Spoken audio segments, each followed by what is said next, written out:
Hi guys! Paano makuha yung libre sa Tokaboka na walang bayad? So, i-google nyo lang itong Google na to. Tapos search nyo Happy Mood. So, lalabas itong Happy Mood na to. So, i-download mo lang itong Happy Mood na to.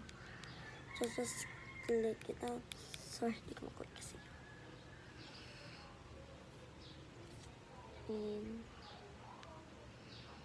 Ayan, da-download lang natin.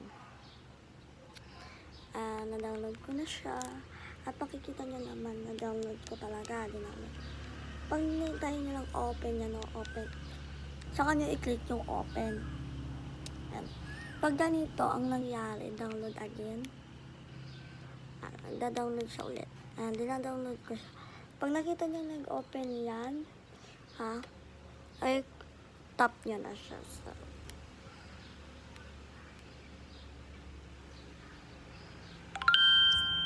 ayan, install. Install ko na siya guys. I-install ko na. So, next step is, pag na-install nyo na ito, yan, kumbaga, na-install nyo na siya. We can wait. So, ayun guys, nag-say na siya ng open. So, open ko na. Ayan guys, na-open ko na. Binili ko to sa Shopee ng 115. Dalawa yung binili ko to. Pero magkaiba sila. So, ayun. Pag ganito guys, allow nyo na yan. Allow. Yan lalabas yan. So, isearch nyo lang dyan.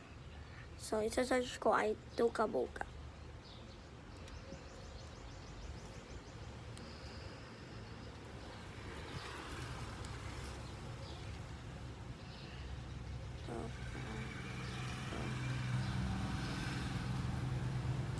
Ayan guys, sinearch ko na Tokaboka. Tapos hintayin nyo lang siya lumabas. Yung Tokaboka.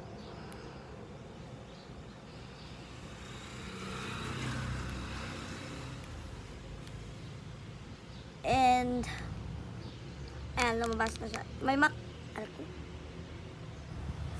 makikita kayong download nyo lang. Ganun, naka-download na kasi ako guys. So, ganun lang kadali. Bye!